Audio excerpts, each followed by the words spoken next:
dire qu'on va vers, comme on dit certains, la fin du travail? Oui, mais ça c'est le dernier livre de Guy Aznar, le travail c'est fini et c'est une bonne nouvelle. Oui, nous sommes dans une civilisation qui élimine massivement le travail productif, sans savoir quoi faire du temps de travail qui est libéré. Là, il est aussi probable que le patronat organisera, à la place d'un syndicat d'entreprise, des cercles de qualité ou autre chose, des associations de travailleurs maison qui tiendront lieu de syndicats. Et c'est ce qui est en train de se passer aussi. Mais est-ce qu'il est réaliste de penser qu'on travaillera moins, mais qu'on gardera le même salaire? Mais c'est non seulement réaliste, c'est l'évidence. C'est indispensable de dire que la seule perspective, c'est de continuer de réduire la durée du travail, puisque le travail est de plus en plus productif, de plus en plus efficace.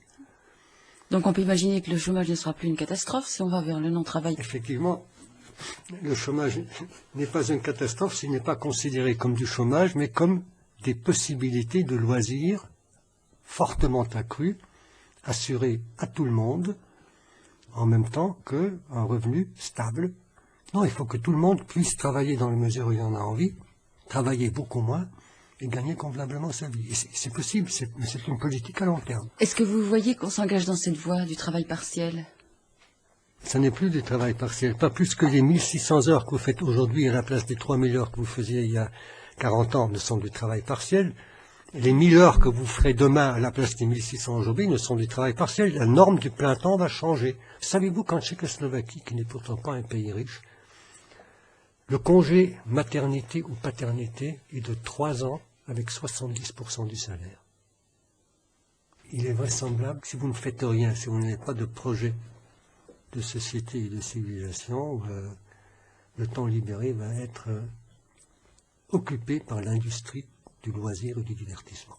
La richesse d'une nation, c'est une réponse à Adam Smith, la richesse d'une nation ne réside pas dans le volume des richesses produites, mais dans le fait qu'au lieu de produire les richesses dont cette nation a besoin, on n'utilise plus 8 heures chaque jour, mais seulement 4.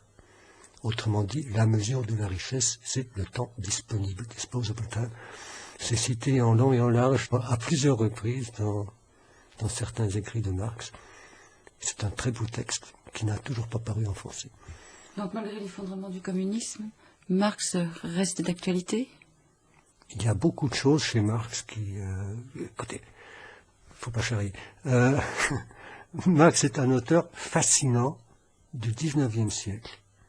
Si vous vous mettez à le lire, vous ne pouvez pas ne pas être impressionné, séduit et souvent enthousiasmé, d'une part par l'acuité et la justesse des descriptions, des analyses, la richesse de l'information, qui est sous-jacente, une philosophie de l'histoire que personnellement je rejette, qui n'est plus défendable aujourd'hui. C'est un tout autre aspect, qui est sous-jacent un scientisme, un économisme parfois, qui ne sont plus défendables aujourd'hui.